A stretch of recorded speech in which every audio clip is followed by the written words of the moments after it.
Whenever we talk about saving the planet, a really simple but kind of controversial idea always seems to pop up.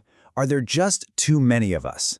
Today, we're going to dig into that. Is the number of people the real problem, or just the truth actually lie in how we live? So here's how we're going to break it all down. First, we'll tackle that common argument about population. Then we'll dive into the massive divide in how we all live. After that, we'll look at a really surprising calculation, zoom right into one of Earth's most basic systems, and finally, we'll connect all the dots. All right, let's jump right in. For decades, there's been this simple idea that's kind of dominated the conversation, that our environmental problems really just boil down to one thing: overpopulation. On the surface, it seems like simple math, doesn't it? More people should equal more pollution, more resource use. But what if that whole equation is a little bit more complicated than it looks? And yeah, with our global population hitting 8 billion, you can totally see why this argument is so persuasive. I mean, that is just a staggering number, which makes population a really easy, obvious target for blame. But here, this is where the story starts to get way more complex. Because when it comes to our actual impact on the planet, we are not all created equal. Not even close.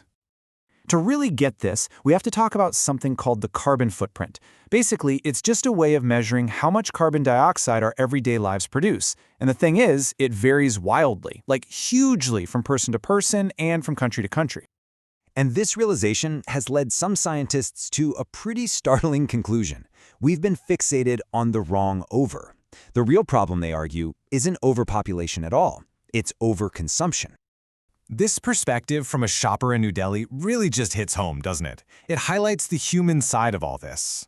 When she was asked about her carbon footprint, she basically said, "Yeah, my brain knows the impact, but my heart wins because buying things brings me joy." It's such a powerful reminder of the deep emotional stuff that drives our habits. But hey, this isn't just about feelings, right? It's about the hard facts. So let's look at a thought experiment that uses some real data to make this consumption divide crystal clear. So there's this climate policy professor, Arvinder Ravikumar, and he decided to put this whole idea to the test. He did what scientists do best. He just crunched the numbers to figure out the actual real-world climate impact of population growth. So he asked this really fascinating question. What would actually happen to global emissions if we added another 2 billion people to the planet? To put that in perspective, that's roughly the combined population of Europe and Africa. But and this is the crucial part, he added a twist. And wow, the results were just staggering. Check this out. If those 2 billion people were from low-income backgrounds, global emissions would barely budge. They'd go up by just 1.5%. But if they were high income, emissions would literally skyrocket by over 60%. I mean, that difference is just absolutely astonishing. So what's the deal? What's behind this massive gap? Well, it all comes down to what we call mod cons, modern conveniences. We're talking about things like cars, refrigerators, air conditioning, all the stuff that's pretty standard in a high-income lifestyle. And every single one of them consumes huge amounts of energy, which leads to way higher emissions. Okay, so we've pretty much established that it's the high-consumption lifestyles that are the real driver here. But what does that actually mean for the planet itself?